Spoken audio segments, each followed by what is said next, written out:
Bonjour à tous et au programme de cette vidéo en mathématiques, le calcul littéral. Donc on va commencer par la factorisation. Donc ainsi, pourquoi la factorisation?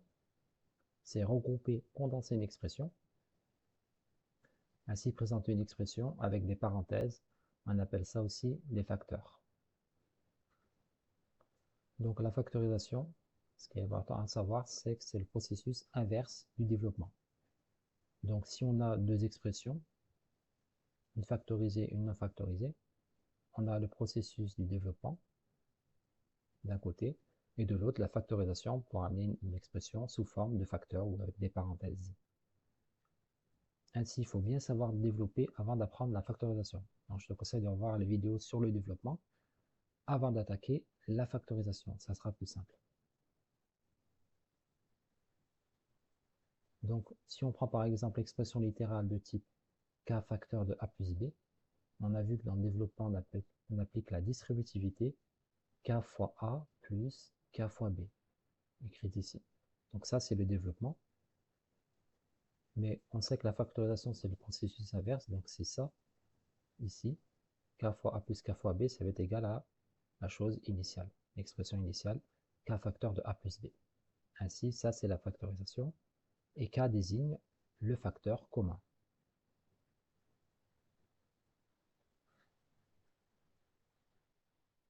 Donc le facteur commun, il peut désigner un nombre, 2, 3, 4, etc. Il peut désigner une expression littérale, 2x, 3x, ou encore 2x au carré, ou une expression littérale avec des facteurs. Par exemple, 3x plus 4 avec des parenthèses. Donc nous, dans cette vidéo, on va s'intéresser au nombre. Premier exemple, factoriser l'expression suivante 2x plus 2. Donc ce qu'il faut faire, c'est qu'on écrit 2x comme étant égal à 2 fois x. Et 2, on va l'écrire comme plus 2 fois 1. Donc c'est important d'écrire comme ça. Ensuite, je me suis permis d'utiliser des couleurs pour voir que, donc là, le facteur commun, ça va être 2, il est répété 2 fois. Et donc je l'ai mis en rouge, le facteur commun. Et ce que je n'ai pas mis en rouge, en fait, un facteur commun, j'ai écrit ça en vert. Et j'ai pas touché, c'est une multipliée. Donc ainsi, k fois a plus k fois b, c'est égal à k facteur de a plus b. Donc là, on reconnaît le k fois a et le k fois b. Et 2 est le facteur commun.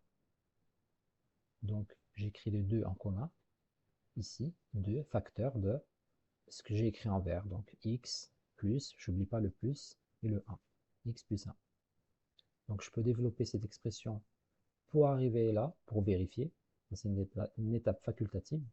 Donc si je développe cette expression ici, 2 facteur de x plus 1, je distribue 2 fois x plus 2 fois 1.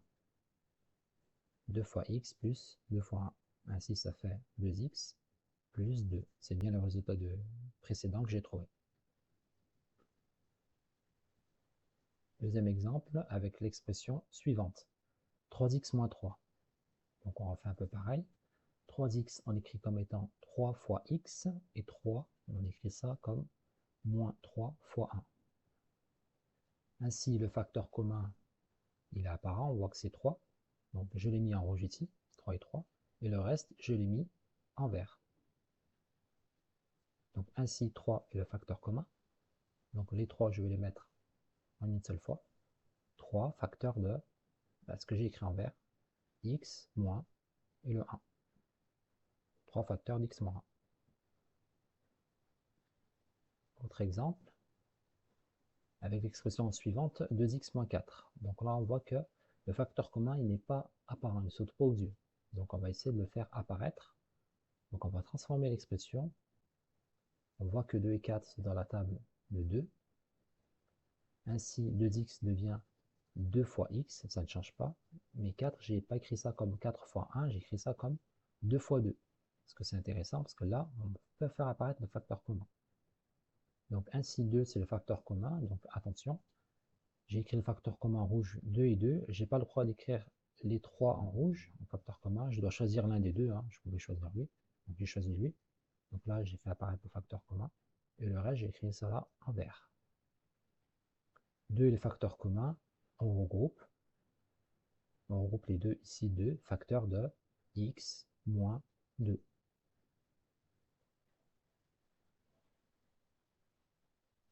Et dernier exemple avec l'expression suivante, 6 moins 3x plus 12. Donc pas de facteur commun apparent, donc je vais essayer de le faire apparaître. Je vois que 6, 3 et 12 sont dans une table commune, qui est la table de 3. Ainsi, je vais transformer cette expression pour faire apparaître mon 3. Donc 6 est égal à 3 fois 2. Moins 3x, bon, là c'est pareil, hein, je dois laisser moins 3 fois x. Et 12, j'écris ça comme 3 fois 4. Ainsi, j'écris l'expression avec les facteurs communs, 3, je les écris en rouge ici. Et le reste, je l'écris en vert. En prenant soin de mettre les signes en couleur et ne pas toucher au signe fois. Ainsi, 3 est le facteur commun. L'expression finale, c'est je regroupe les 3 facteurs de 2 moins x plus 4. Donc là, attention, pensez à réduire l'expression qui est entre parenthèses quand c'est possible. Donc là, ça va être possible. On va réduire cette expression. On voit qu'on peut réduire le 2 et 4 ensemble. Donc ce qui va nous donner 3 facteurs, donc 2 plus 4, ça fait 6, moins x, 3 facteurs de 6 moins x. Voilà l'expression finale. Voilà, cette vidéo est terminée. Merci pour le visionnage. Je te souhaite bon courage et à très bientôt pour la prochaine vidéo.